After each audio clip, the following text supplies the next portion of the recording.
Hello friends, जो आज मैं कहानी बताने जा रही हूँ वो सुनकर आपके रोंदे खड़े हो जाएंगे। वो कहानी सच्ची कहानी है जो कि अभी यूपी में हुआ है। फरवरी के टाइम में वो घटना घटा है और एक लड़की के साथ जो अपने आस पड़ोस में ही जो लोग रहते हैं, आपके घर में ही जो लोग रहते हैं, जिस पर आप कभी सोच नहीं सकते कि जो इंसान मेरे साथ ऐसा कर सकता है, वही इंसान इतनी घिनौनी हरकत करता है। और आप सुनकर आपके रोंदे खड़े हो जाएंगे। इसीलिए आप अपने लड़कियों को अपने सुरक्षित रखते हैं और इंसान डरता है कि अपनी लड़कियों को अकेले भेजने से, और कहीं जाते हैं तो उससे कॉल करके हरदम आदमी पूछते रहता है सब कि कहाँ हो, कैसी हो। अगर आप मेरे चैनल पर नए हैं तो मेरे चैनल को लाइक और सब्सक्राइब प्लीज़ कर दीजिएगा। और अब मैं आपको जो कहानी बताने जा रही हूँ वो कहानी प्लीज़ आपको अच्छा लगे तो कमेंट करके ज़रूर बताइएगा। जो अब एक लड़की यूपी में एक लड़की रहती है जो यूपी के पास में एक बघेरा गांव है, उस गांव में रहती है। उस गांव के पास वो छोटा सा एकदम गांव है। उस गांव से ही वो 75 किलोमीटर दूर रोज़ वो कॉलेज में पढ़ाती है, कॉलेज पढ़ाने जाती है। और वो टाइम से पहले चली जाती है क्योंकि वो डांस क्लास भी सीखती है। नवनीत नाम का एक लड़का रहता है जिससे वो डांस क्लास सीखती है। और फिर वो अपने डांस क्लास सीख कर फिर वो अपने कॉलेज में जाकर बच्चों को पढ़ाती है। और उसके बाद फिर पढ़ाने के बाद फिर वो 75 किलोमीटर दूर बस से वो अपने घर आती है।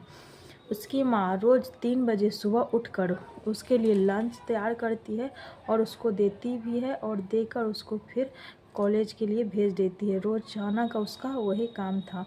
और उसके ठीक पास के बगल में ही, घर के पास में ही एक लड़का का घर रहता है, जिसकी एक माँ रहती है, वो लड़का रहता है और उसकी पत्नी और एक बच्चे भी उसके रहते हैं। वो लड़का शादीशुदा रहता है।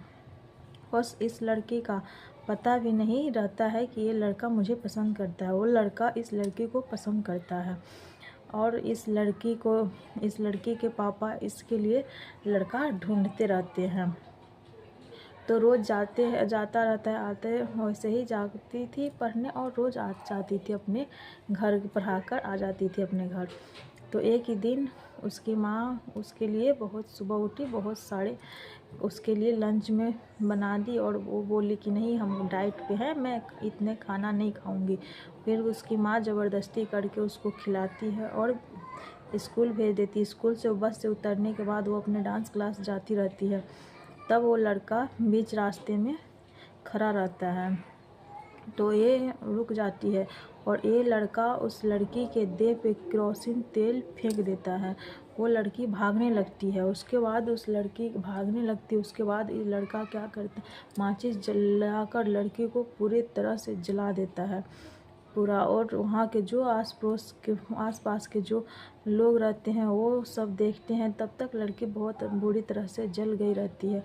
सब लेकर हॉस्पिटल जाते हैं। तब तक किसी को पता ही नहीं रहता है कि ये सब काम किसने किया है, और सब हॉस्पिटल में ले आते हैं और ये केस पुलिस तक चला जाता है।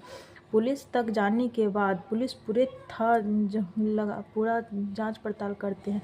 तो उस लड़की को एक कॉलेज में एक जो स्टूडेंट रहते हैं वही एक दिन चिट्ठी लिखकर उसको प्रपोज किया था। तो उस पुलिस को उस लड़के पे शक होता है। पुलिस उस लड़के को बुलाता है और पूछता है कि ये सब काम तुम ही ने किया है। वो लड़का बताने लगता है कि नहीं सर, हमने ये काम नहीं किया है। हमने तो लिख के दी थी चिट्ठी, जो मैम खुद ले ली थी। तो उसके बाद उन्होंने हमें समझाया और मेरी गलती उन्होंने भी माफ़ कर दिया।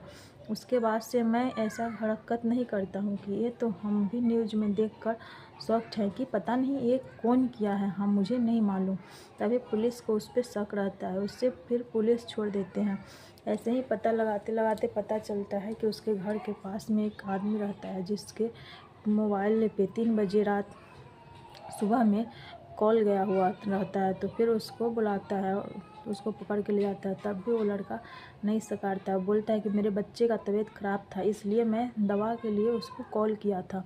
फिर जब पुलिस उसे बहुत मारता है तब जाकर वो लड़का अपना पूरा सच्चाई बताता है कि मैं उसे पसंद करता था और मैं नहीं चाहता था कि इसका शादी हो, इसलिए मैंने उसे जला दिया और उसके पापा ने उसका शादी कहीं और ठीक कर रहे थे, इसलिए हमको देखा नहीं गया, इसलिए मैं उसे जला दी। अगर वो मर गई होगी तो ठीक है, अगर वो जिंदा भी रह गई तो अब उससे शादी कौन करेगा। उसके बाद पुलिस उसको फिर हिरासत में ले लेते हैं और ठीक कल सुबह होकर सोमवार के दिन वो लड़की का हार्ट फेल हो जाता है और लड़की का डेथ हो जाता है और लड़की मर जाती है और उसके लड़की